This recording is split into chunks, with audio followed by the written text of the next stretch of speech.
Hello. Hey everyone, I'm here with Elysse tonight, Hello. and Yeah. we might be a little bit laggy because we're on video chat and connections are kind of slow, so we might talk over a little bit. Yeah. You're gonna have to deal with that cringe from afar, everybody. Yeah. But anyways, we're here to talk about language learning. We're gonna talk about specifically language learning during quarantine. The dreaded quarantine. It feels so normalized now, though. Because we're already October. Like, geez, the years. Yeah, it's been a few months, and there's some drawbacks and some benefits to quarantine as far as it's related to language learning. But anyways, Elysse has been on. How long have you been on YouTube for? Gosh, it's always a difficult question because I don't know whether to count like when I made my channel or when I started to do language stuff, because that's when my channel like really got I guess an identity or whatever. I've been making language videos for about like a year and a half now, but I started it all the way back when I was like 16, so maybe like 4 or 5 years now. Gotcha. Yeah. I actually started my first YouTube channel in 2006. Well, you said first channel, so there's a lot to unpack there. Yeah. When I started my first YouTube channel, being a YouTuber wasn't a thing. I just saw YouTube as a website where I could store my videos on. Okay, like Dropbox. Yeah, exactly. It was like the Dropbox, and so I could share my videos on MySpace. Oh gosh, yeah. When I was in high school. That's when I was in high school, so it dates me a little bit. Yeah. Anyways, so Elysse has been on YouTube for a few years now, and your channel has really exploded in the last. I end up mentioning this, or like it ends up coming up every time I talk about it. It's really weird though, because I think at the beginning of the year I had about 1,000, and it just hit about 36,000. So I think that also ties into quarantine because everybody's inside more. Everybody just wants to consume more content and stuff like that. So I feel like that's also a really big reason. I saw a big spike in my analytics at the beginning of the quarantine when people were off work, just laying around in bed, laying in bed till noon or something. Yeah, not autoplay. It just keeps on going. Yeah. So anyways, what languages do you know? What languages are you learning? Yeah. So English, of course, native. And I would go in order of fluency then after that. So like Spanish, French, Portuguese, German, American Sign Language. And then this year I started Chinese, like Mandarin Chinese, but it's like basically I shouldn't even count it because it's so little. Yeah, that's how I feel with Greek. Greek. I started learning Greek in June, maybe in May, I think. So you tend to be more capricious. You're just like jumping around to different things. And I watched like your Italian live streams, and I was like, gosh, he just doesn't care. Like the commitment for me has to be so real. Well, in general, I don't actually do that. As far as languages that I actually spend a lot of time doing, I think I tend to choose a language and stick with it for quite a while. Yeah, I have dabbled a lot, but kind of more for just fun, not necessarily to learn anything. Yeah, just get a little taste. I mean, maybe you'll find something you like, but I think I always get, I don't know, I'm always like in kind of like a preservationist kind of mode with like the languages that I'm really good at. And I'm like, gosh, no, I don't want to distract or something like that. But I'm in full support of dabbling. And I think I've done a decent amount of it this year. That was also like part of quarantine was, I guess, going into that a little bit. But honestly, there's really like the nature of the whole coronavirus thing has made like all my language plans change a lot. But because it's just, actually I'm interested to hear what you have to say about that. Like, did you have that happen? Yeah, 100%. I lived in Thailand. Oh yeah, you had the big move. Yeah, and I think I've mentioned this story before. I lived in Thailand. I was teaching English over there, and I had every intention of living in Thailand until 2022. Yeah. So I was going to be there for 2 more years. And then the coronavirus hit. And at first I kind of laughed at it. Like I thought it was, because I remember the bird flu and the swine flu and Ebola and all these scares. Yeah. Gosh. And then everyone panicked, right? But then there was literally one day where the U.S. government put out a warning to anyone living abroad. And they said, if you're abroad, come back now or plan to stay overseas indefinitely. And for visa reasons, you can't do that. Yeah. So my wife and I had to make a really quick decision. And literally, we got that announcement at like noon. We made the decision to move back to America by like 3. And then we were back home on Sunday. Oh my gosh. So then how long had you been in Thailand before that? Less than a year. Okay. I moved. It wasn't like you just got there. What was that? It wasn't like you had just gotten there and then you had to like be ripped right back. At least you got to enjoy it a little bit. But yeah, it was a good experience for sure. Yeah. I loved Thailand. I loved learning Thai. Yeah, I saw your videos, like the 30-day challenge, and I was like, gosh, I think that's the only time I've seen someone like consistently finish it. Yeah. I'm so terrible with those. Yeah, it's that 30-day challenge really took off. Mm-hmm. It was kind of crazy. At first, it was just something I was going to do for myself. Like I thought I came up with a list of topics and I said, I'm going to do one video every day and post it for this month. And then I thought, well, if I'm doing it, I should encourage my viewers to do it, And then so I made a little schedule. I made it look more or less nice. I'm not people love graphics. Yeah. But then I just published this little graphic and I was like, hey, everyone, if you want to do it with me, then just do it. And I posted it on Instagram, on Twitter, and on YouTube. YouTube and Twitter didn't take off too much, but it got really popular on Instagram. Yeah. I know. Like everybody has like, I feel like there's so much more people on language Instagram now than ever. So it's like people are a lot more open to sharing it. And I remember the first time that I did it was, or like actually the only time because, I learned from that experience, was with Portuguese. And I remember when I like tagged you in it when I would do the videos and then you finally followed me. I was like, oh, what wisdom. I was like, yes. That's so funny. So cool. But since then it's like, oh, I know that I'm like not good at commitment with those. So unfortunately. Yeah, I've done the challenge, I think 4 times now, myself. And if you go back and watch all the different times that I did the challenge, you will find widely varying levels of commitment.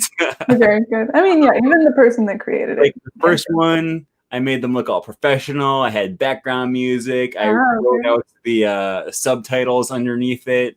I planned out all of I wrote down all of the script. I wrote a script for it. Yeah, exactly. Then the next one was in Spanish, and I was already pretty much fluent in Spanish. I was just kind of doing that one to encourage other people. So it was literally just like, wake up. What's the topic today? All right, shoot a video. I'm like still in bed. My hair is all sticking out and stuff. Yeah, no, that's funny. I tried to do it. My problem was that I always tried to do it before classes or something. So of course with subtitles and everything, it didn't work out. But I do, maybe in the future, I'm going to do it again. Maybe that should be something before quarantine's over. Yeah, I encourage everyone to do it. It's just a really good way to motivate yourself to speak and to it's like a stepping stone to moving out of your comfort zone. Like toddling in the language. Right. I mean, speaking your target language is hard, especially when you're speaking to other people. So people might have different opinions, but I find that if I'm talking to a camera and I can delete it if I don't like it, or I can plan what I'm going to say, that's easier than just jumping into a conversation with a native speaker or a group. 100%. Because then nobody can say anything if I make a mistake, or it's going to be in the comments. So you just acknowledge it and then move on. But there's no face-to-face confrontation. That's sort of a right. So it's sort of a stepping stone to getting yourself more comfortable speaking and opening you up to being able to speak. Yeah. So wait, when did you start that again? The first one was the fall of 2018. So it's been around for a while. Yeah. It's actually the reason I started my Instagram account. Yikes. So yeah, however old my Instagram is, that's when the 30-day challenge started. Okay, yeah. So now everybody has the origin story. I didn't think that was Yeah. going to come up at all, but No, yeah, really, it was kind of, it's funny. It was just like a off the hand thing. I literally woke up one morning and I said, for 30 days, I'm going to record myself speaking French. My French at that time wasn't that great. I was honestly, I mean, I don't know, maybe a B1 in French or something like that. I feel like that's a good solid point to start talking. Is like B level. Yeah. Right. Yeah, exactly. I didn't have a whole lot of people to talk to here in America. I would use Hello Talk. Of course, in Wisconsin too, like above Right. all places. Yeah. I think the Wisconsinites have got French, running through there. Yeah. A whole lot. By the way, I should have mentioned this earlier, but the comment section here is available. I have it on kind of a slow latency, so we won't see comments as they come up. It just helps with video quality a little bit. But if you leave a question for us now, we'll get to it later. Yeah, it's funny because I can't see. I should put it up on my phone or something so I can actually see the questions too. There hasn't been very many comments yet. I'm not used to live streaming on Saturdays. Most of my viewers know to come show up on I see. on Friday mornings. I'm such a grandma with this stuff anyways. But anyways, yeah, all that to say, we want to hear from you guys. That's the whole point in doing this live. Sure, give me stuff to talk about. It's a lot less stressful to record videos and then upload them later. But yeah, I do these lives so that we can interact with people. So of course, leave us your question. Yeah. But I was gonna bring up something. So talking about like quarantine language learning and stuff like that. Really, the only two languages that I've really gotten into this year, like during the quarantine, were German and Spanish. So I've kind of had them on like a 2-month rotation. I mean, that's terribly untrue now because of life changes. I've just been clinging to Spanish because it's like my blankie or something. Yeah, but like with sometimes it would just get so bad because the only people I would talk to during the day sometimes were my tutors. So I feel like it got so, I don't know, it just started to feel so monotonous or something because I feel like a lot of the fun aspects I was looking forward to this year, like the Polyglot conference, I was planning to go to that in June. Yeah. So of course I was just like a little bit heartbroken. But I don't know. I feel like at the same time it was like really hard to keep motivation, but at the same time it was the only thing that I was really doing because aside from work there was nothing to do. So I don't know, there was that kind of duality. But I don't know. What do you think? So do you say you were doing that mostly in Spanish? You clung to Spanish, like studying, practicing Spanish, or what? Yeah, maybe since like I want to say July. I've been consistently with Spanish. I should probably let go a little bit now, especially because I'm like taking classes at my university now, so I don't have to constantly find like stuff to do for it now. Sure. Yeah. But yeah, that was really nice when I was in college because I was constantly taking Spanish classes. I didn't have to worry about fitting Spanish. Like Spanish was just something I had to do. Yeah. Whereas now it's like, I moved to Thailand last year and I was so focused on learning Thai. I didn't study Spanish, didn't study French, which I speak Spanish and I speak French now. But I'm not a native speaker and I never will be. It still fades no matter how, no matter the level that you get to, which is heartbreaking. Yeah. Now I've been trying to, I am trying to strike a balance. I haven't been doing that very well, admittedly. But yeah, like I say, I'm actively learning Greek now. This is the next language that I'm committed to for a long time. Like you brought up earlier, I have dabbled in languages. Like I did my full day German learning, my full day I don't know how you can do that for 8 hours at a time, or like whatever the time period was. I was like, I found it to be a lot of fun. Just like to be so immersed in a language for a day. I literally woke up the following morning repeating German phrases. Okay, you're in that drill mindset. Yeah, and I don't remember any of it now. But but I did enjoy it, and I was live streaming the whole time, so I was interacting with people, and I found it to be actually really fun. Yeah, I would take breaks every like 45 minutes, every 50 minutes or something like that. And then do something. I always keep this little flute I would keep here and play during my intermissions. Oh my God. Really? Yeah. Do it for those parts. Yeah. No, that's anyway. funny. That's interesting. Gosh, I should do that. Yeah, it was. I did those just for fun, not because I was actually really interested in learning German or Italian. Maybe someday I will learn those languages, but yeah. I feel like this is the time to do it if you're gonna dabble at all, because like, of course, I feel like it's kind of wearing down, like the whole quarantine mindset. People are getting a little bit more bold, especially being in Florida. Yeah. But so it started to kind of wear off, like that whole feeling, even though the severity is still pretty much right. But yeah. Yeah, because Florida was getting pretty bad about a month ago. We got smacked, like insanity, like especially during July. But now it's kind of like, and it's just kind of fluctuating, very small. But yeah, I don't know. So for that reason, I think it feels like so unreal now. But still, I'm very much trying to stay, within the. Gosh, I know, my English brain has totally disappeared. I've spoken so much Spanish this week, so if I'm like not speaking, I hear you. Well, I can't even. Yeah. But you get Wisconsin is getting hit really hard with the coronavirus right now. Wisconsin? I thought you Northerners had everything figured out. Yeah, so did I. Learn something new every day. Of course. I've been really careful about the coronavirus. But it's just been so long. What has it been, like 6-7 months now? And I thought we were like getting to the point where we could start getting back in, and now Wisconsin has like this exponential growth just within like the last week or two. Gosh. But so hopefully that starts to go down. For sure. Yeah. Anyways, I started saying this a minute ago. I have dabbled for fun, but Greek is the new language that I'm committed to. It like stuck? Did you dabble in it and then it stuck to you? No, I planned on learning Greek. Like, my plan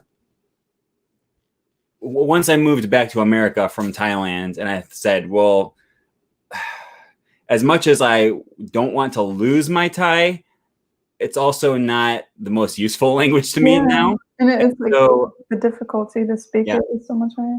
So I actually have been continuing my Thai lessons on italki.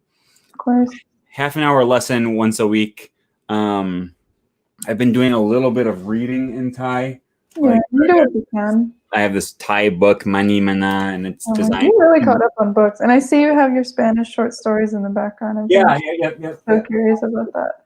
Yeah, I always put my little advertisement up there. Very much a product placement. It's like subliminal advertising to people. No, that was funny. I'm taking an advertising class right now, so we're always talking about stuff like that. Yeah. But yeah, so I've also been making an effort to go to this Thai restaurant in the city that I live in. But because of the coronavirus, I just go get it for pickup, and I literally just say hello. I tell them my order, right? A little bit of a reaction, though. Yeah, it's different nationalities have different reactions a lot of times when you speak their language. But especially in Thailand and even here, when a Thai person hears me speaking Thai, it's like amazing to them. Like, why would a farang farang is like Thai for gringo. Okay, got it. Why would a farang speak Thai? It's I guess just not that common. But then for like, have you ever done that and then they just didn't care? They're like, as you should, or something. I mean, like when I lived in Thailand, sometimes that would happen. If you're actually in the country, I would expect that they wouldn't care. It's like, well, you're here. That's what you should be doing. Yeah, you would think, but in Bangkok, a lot of people speak English. I had a lot of coworkers who never made any attempts to learn Thai. and Yeah, a little bit. they got by just fine. I mean, they literally had no problems communicating, ordering food, telling taxis where to go.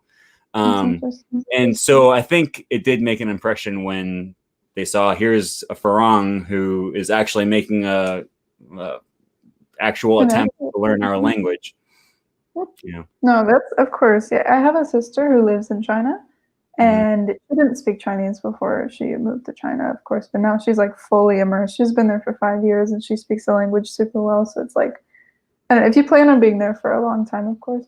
But sometimes people, I feel like it's become a trend in the last couple of years for people to move to Asia, like different parts, just for short amounts of time, just to, get experience or, from a whole different hemisphere. It's a good experience. It'll open your eyes.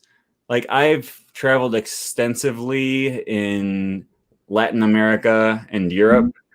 And those cultures, at least all the cultures that I've been to in the Americas and in Europe, are comparatively pretty close to American culture in comparison to Thai culture.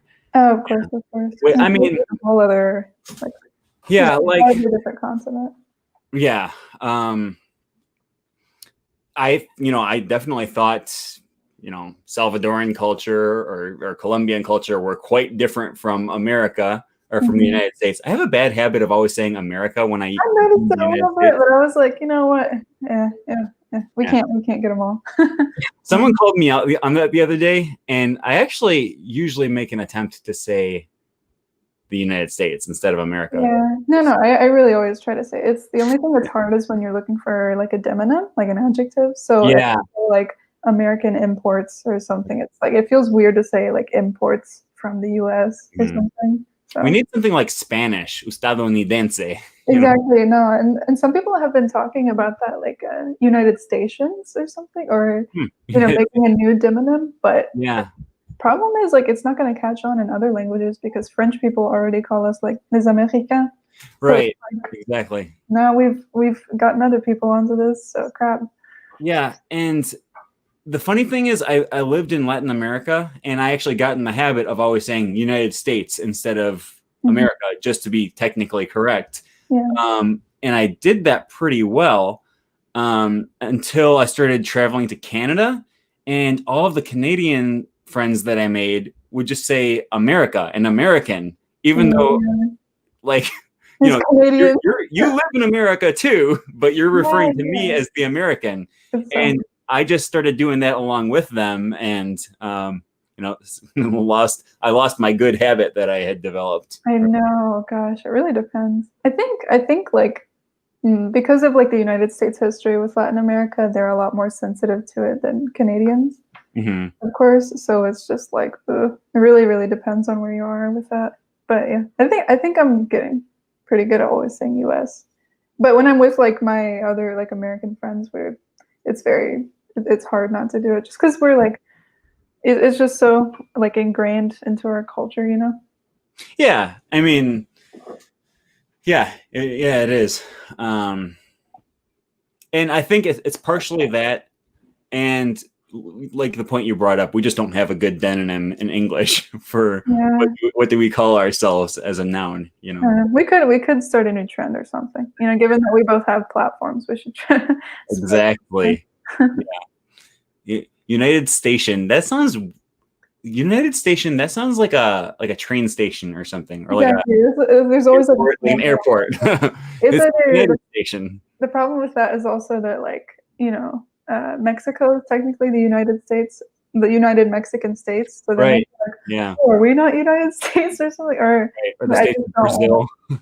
I know. So there's always something that could come up.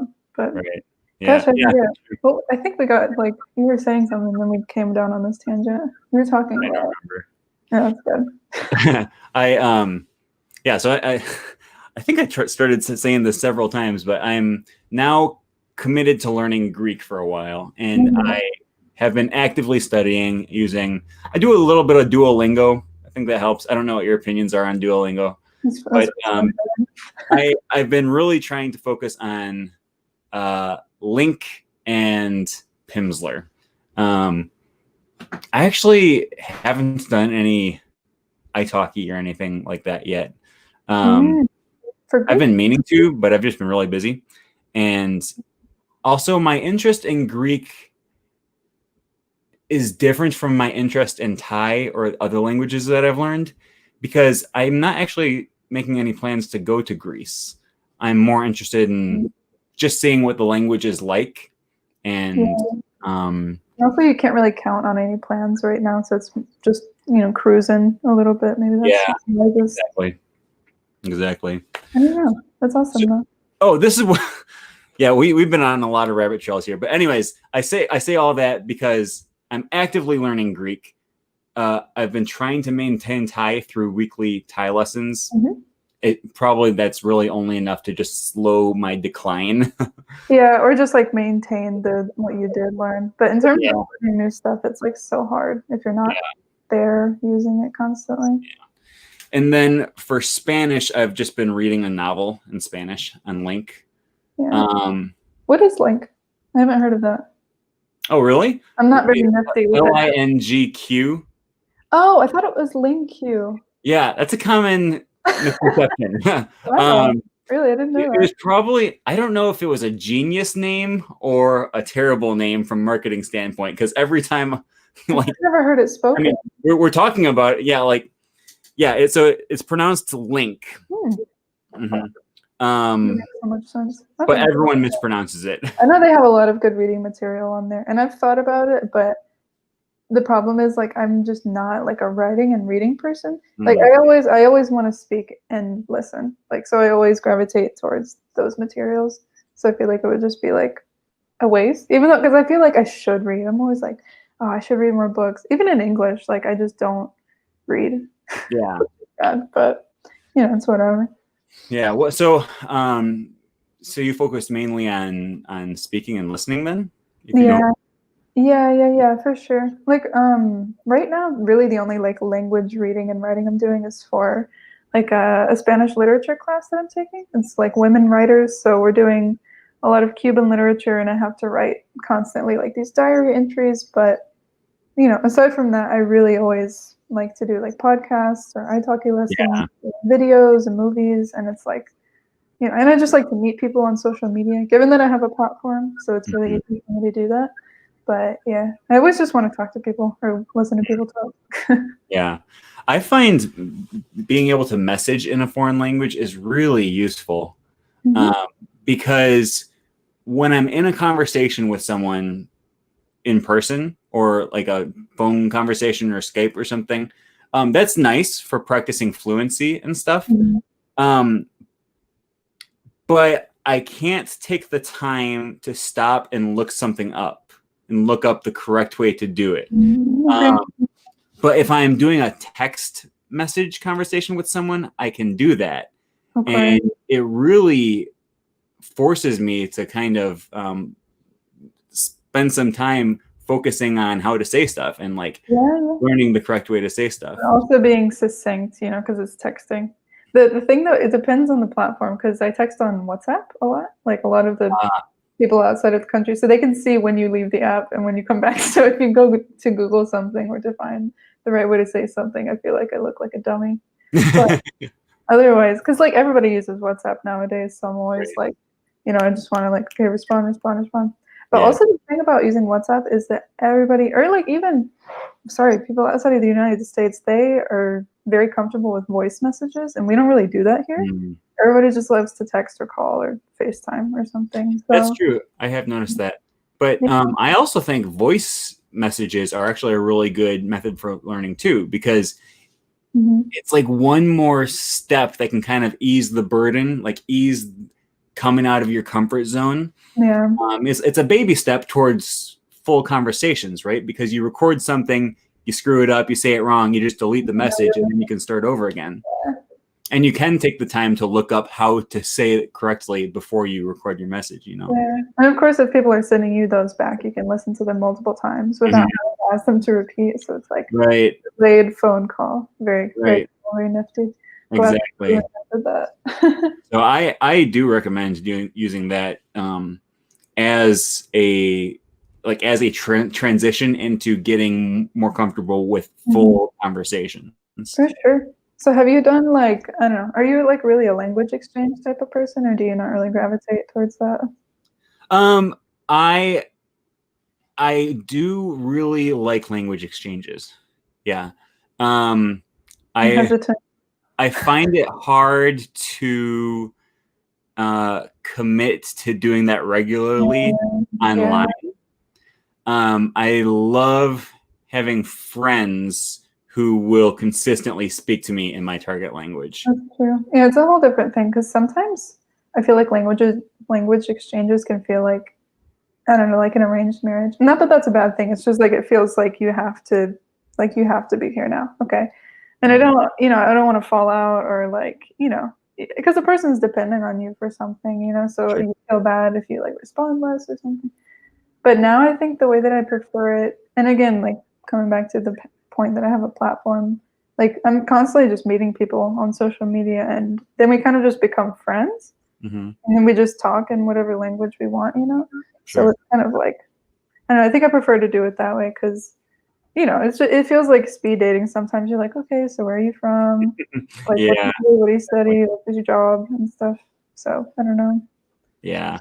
And then once you do it with so many people, you always end up having the same conversation. Yeah, I'm like, God, I hate talking about myself. Like, digital media production sounds so boring now.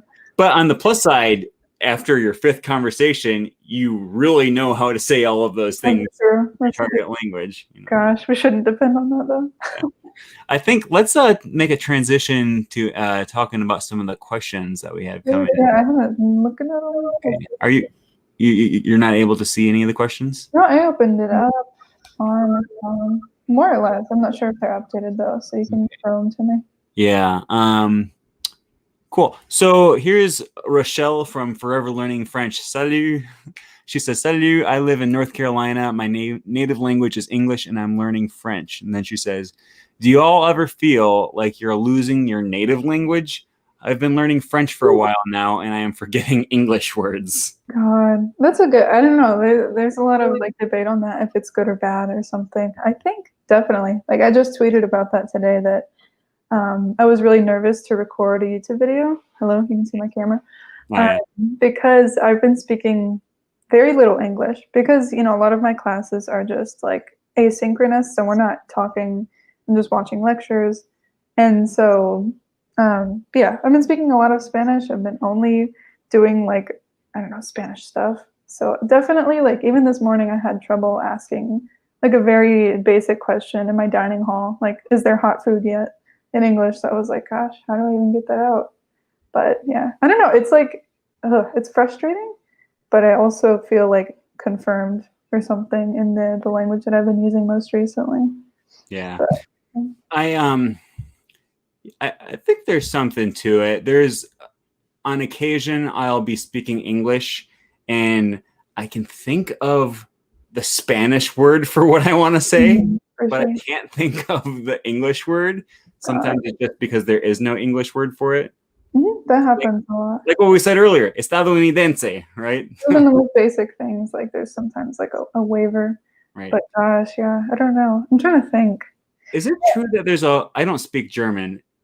I always hear, here's the German word for this like really abstract concept that we don't have a word for. You find that to happen a lot? I don't know. I think sometimes they just love to like rag on the complexity of German and the fact that German does like these crazy complex words, or what those are called, compound words. But yeah, I think some of those are accurate, but some of them are just like, okay, come on, we're never going to use that word. It would only be on like a formal document or something. Oh, okay, gotcha. Yeah. I don't know. But definitely that question is very, very accurate. It happens all the time, I feel like. But I think it's good. I'm not sure. Depends on your viewpoint about it. Yeah. All right. Natalie says, OMG, forgetting my native language is such a mood. I speak so much English and study a lot of Chinese and Korean, and I feel like every day I lose a little bit more of my Portuguese. Okay. Interesting. I don't feel like I'm losing my ability to speak English. maybe, I guess I could sort of see it if you lived in a country away from your native country, and you speak that language all day long, and and your Maybe all friends, other family. language too, or something. Yeah. Yeah, I have a friend. I have a friend, Alyssa, that lives in Argentina, and she always, like I'll put something on my Instagram story, and she's like, "What does this mean?" Like, oh God, maybe I've been away too long. It'll be like a thing in English that I write, and she's from the United States as well, and she's like, "God, this must have been something that surged since I've been gone or something." So I don't know. That definitely plays into it. I feel if you're physically removed from it, but I've never had that long-term experience. Kind of scary. Yeah. I I've lived in other countries, but maybe it's just as a product of English being so ubiquitous. I've never felt removed from English, because I'm still watching YouTube in English, watching TV in English. You can always find American friends, or Estado Unidense friends. That's my new solution. I'm just gonna say Estado Unidense even when I'm speaking English. Yeah. You can always find someone to speak English with you, and you can usually resort to English when you're in big cities. I just feel so bad speaking English sometimes abroad, because it's like, if it's a country where I do not speak the language, like, when I had a layover in Norway or something. And of course I look like I could be Norwegian. So the guy's like, blah, blah, blah, blah, and Norwegian, of course, I was like, English. Or sometimes I want to pretend like I don't speak English either, because I could easily be like, I don't know, a white Brazilian or something. Right. So I get creative with it. Yeah. No, I agree. I always try to use the language. Even though sometimes, like, especially my Thai is pretty iffy. There's times where I know I'm annoying the cashier by trying to use their language. And they're like, "Come on, I speak perfect English. Let's just get this over with." And I'm like, "No, I want to practice." It's like, let me just use you for just 3 minutes. Come on. So I try to find a good balance there. Yeah, I don't know. Gosh, it's nice. I've been doing stuff like that. I mean, living in Florida, I feel like there's just constantly Spanish around me, though. So yeah, it's cool, but right. Constant, especially for Thai. Yeah. What I would do in Thailand is I would pay 400 baht for a Thai lesson, which is like, gosh, 400, I don't know, $12 or something like that. But I realized later that Thai massages are so cheap. There was a massage parlor underneath my apartment, and I could get a massage for an hour for 200 baht. Gosh. It's like $6. And I didn't even like massages that much, but I had a captive audience to speak Thai with me for an hour. Oh my gosh. So I would go down. Uncomfortable though? Like, if they're just like massaging and you're like, so anyways, language partner. No, I mean, I wouldn't. I mean, it's like, you talk to your hair cutter, or talk to the cab. I don't know. I didn't think it was awkward. And maybe they didn't have the same opinion. Even if they found it awkward, it's like, hey, I'm paying you. Actually, I'm not paying very much. Thailand is just a really cheap country to live in. Really? Yeah. But it's especially cheap to get an hour-long Thai lesson for 200 baht. Gosh, yeah, that's the dream. I feel like on iTalki too, that's about standard. It's like $10 to $12 for an hour. Yeah. Or at least that's usually what I try to shoot for when I take lessons. So I don't know. Yeah, you can get pretty decently priced language lessons on iTalki. Yeah, it depends. They're doing a lot of promotions now, because I'm a teacher on iTalki of English. Okay. So they're always like, all right, teachers, this is your chance. If you want to get like featured or something, they'll and you lower your prices for a little bit. But the idea is like, if you lower your prices, then you get more people. So it makes up for, I guess, like quantity over quality. I don't know. Sure. But, I feel like it's really blowing up. They've been doing a lot of good like advertising the last year. So yeah, Yeah, I started teaching on a different website called takelessons.com. That was probably about 4 years ago. I started teaching on there. I like italki better, I think, though. Yeah, I think I always come back. Like I've tried out different things. Like I don't know, there's so many different ones now, like Preply and Lingoda and italki, but they all have like different benefits, you know? Sure. So I feel like italki is just a place where I can do like whatever, you know, and just like freestyle it. Yeah. So Natalie A here says language exchanges are so scary and a bit hard. Oops, sorry, it just moved. And a bit hard to find without a super commitment. Do you find that to be the case for you? Yeah, unless you like say up front, maybe like, hey, can we call once a week or something? Or if you let them know, I feel like it may be kind of rude to let them know that you're like a busy person or something. But I feel like if you establish at the beginning, or maybe just if you're, maybe just be a bad texter from the beginning and they can get used to it or something. Yeah, don't give them any false hopes of. I know. Like, you have one really good day and then it just like exponentially goes down. Yeah. But I don't know. Yeah, it's definitely hard. Also, just gonna take a quick minute to talk about that. I feel like language exchange apps are so hard for chicks now because it's just like so oversaturated with random guys that are obviously not there for linguistic purposes, or I guess they don't really care that much. But clearly, for that reason, a lot of people are straying away from it now and just trying to like socialize on social media. Yeah. But, you know, it can have the same effect, so I support it. Yeah, there was one time on what, it wasn't Hello Talk, it was Interpels, interpels.com.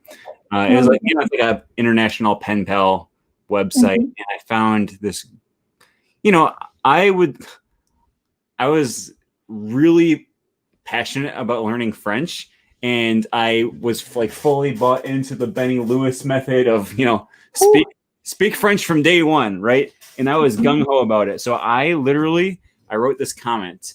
It was like, hi, I'm learning French. I want to practice. You know, I live in America.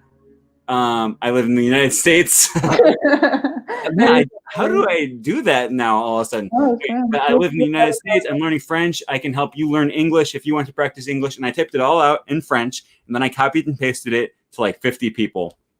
And there was this one girl that messaged me, and she was like really gung-ho about talking to me and about like asking really personal information. And then pretty soon I started to realize this person is not who they say they are. I'm like being catfished here or something.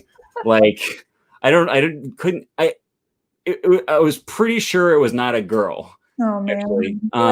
Ask me your credit card number. Yeah, it was like a scam. Oh man. But our whole conversation was in French, and I was like, if you're a scammer and you're helping me practice French, and while you're helping me practice French, you're not scamming someone else, I'm just gonna keep talking to you. I'm gonna keep learning French with you. Like, they were making no attempt to learn French with me, but you know, they were trying to get all my personal information and stuff like that. And I led this person on for, I don't know, a few weeks. God, man, then suddenly just like the breakup. Yeah. I love Interpels though. I used it when I started learning Portuguese in 2018. So I was just, I forget. I think I just looked up like online language exchange friends because I was like, I want to speak it now, you know, like from day one as well. And like even to this day, like literally one of the first people I messaged, my friend Fernando. I feel like I mention him all the time when I make Portuguese videos, but like, it was just cool because like it was the first person I found, and he was really cool, and we still talk. So yeah, sometimes you just find people that are actually really cool, but yeah, it happens. You gotta weed out all the chaff from the, you know, the chaff. Yeah, that's a term, right? Weed out the chaff? Is that what is that? Yeah, I know what you're trying to say. Weed out the staff. I don't know, English. So, okay, I don't remember what the phrase is, but it comes from when you used to have to separate the wheat from the chaff. That's what it's called. That's it. Wheat from separate the wheat from the chaff. I was like, God, chaff feels like it should go at the end. Yeah. I don't even know what chaff means. I think it means a stalk or something. It's like when you have a wheat grain, and then there's like the piece of the grain in the middle, and then like the papery covering around it that is no good. So you gotta separate them all. Yeah, science lesson. Okay. Yeah. Okay, let's see. I'm trying to look through these comments here to find the questions. I can't. Now, why can't I find the question? Okay, someone said, should you practice with native speakers or non-native speakers? That's interesting. Yeah, that's a really good question. I think I've talked about this on the channel before. I'm not sure. Okay, I'll give my hot take. So, I mean, yeah, I think totally you should do both, but for different things. Because I'm an italki teacher for English, but I also do Spanish lessons, and I think everybody that has taken lessons with me for that found me through YouTube first. So they already have that like trust with me, or because they've seen me speak it. And it's definitely, when you have an outside perspective, it's just better as well, because they usually know why things are that way. But whereas native speakers usually just know what sounds right. So I feel like, if you want to learn and like actually learn about the language, go to a non-native speaker. But if you just want to practice and like, I guess, just like sort of enrich it, then you should go to a native. But I don't know. That's not a blanket statement. Of course, there are people that are native speakers and they actually get trained, like, I don't know, in like linguistics or like education for a certain language, like toi. So I don't know. I agree with that. I think you do have to speak to native speakers, or you have to at least listen. You want to get the feel for how they speak, right? Because I'm a Spanish teacher. I teach Spanish, English, and French, and I'm not a native speaker of Spanish. Sometimes I make mistakes. Sometimes my accent comes out, right? And you do want to get input from people who are native speakers. But I think especially in the early stages of learning, it's really important to have a teacher who is well versed in how to learn a language, as opposed to just someone who is a native speaker of Spanish. Yeah, for sure. I think I see that all the time on italki. People are like, I see a lot of polyglots, and they're like, I know what it feels like to learn a language. And that's always like a really big selling point. People, they know the embarrassment, they know like the stress that goes into it. People just want support on that. So of course. Right.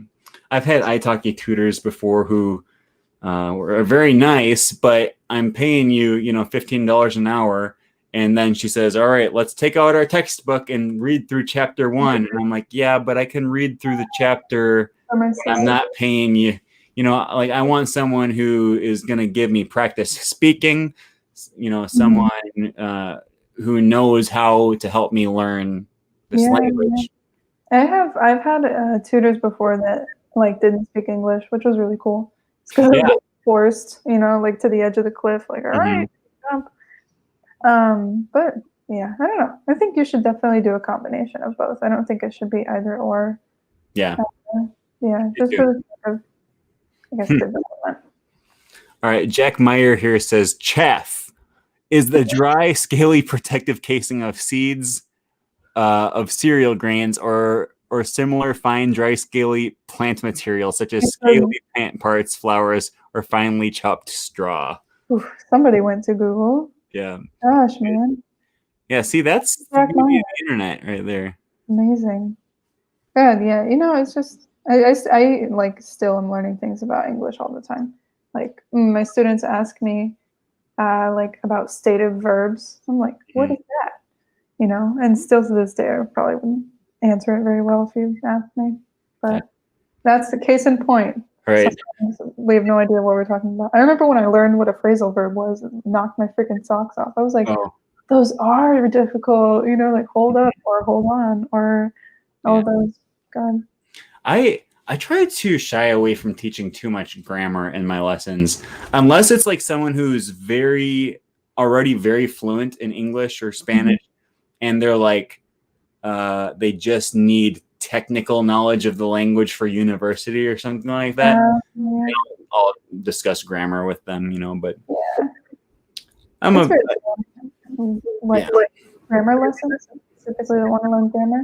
But the problem is sometimes they want to learn it in English. So I feel like it doesn't stick as well if you're learning grammar from your native language to kind of make it fully make sense. But Right. I don't know. Yeah, cool. All right. Well, I think we've answered all the questions here now. I have a lot of comments. Jose Viva says, what's your Insta? It's just Elysse Speaks. So I don't know. Does it show my name on here? Yeah, it shows your first name. Okay. So it's just Elysse and then Speaks together. Here, I'll put it in here. It's at Marvelous Speaks. Yeah. I believe I spelled that right. At Elysse Speaks. Okay. And also, I linked to Elise's YouTube channel in the discussion section. Actually, we call that the description, the video description below, so you can find that, as well as other interviews that I've done with other YouTubers here. Cool. Well, I think that's where I'll cut it off. Sure. So, thanks for joining for the live stream. Thank you so much for having me. It was super fun to actually meet face to face. Yeah, we were talking about that before we started. Is we've chatted and we've watched each other's videos and stuff, but we've never actually spoken to each other before tonight. But with YouTube, I feel like I know so many people. Sorry, what were you saying? I was saying, no, it was a great experience. 10 out of 10. I would do it again. Yeah, definitely. All right, cool. Well, I'll see you.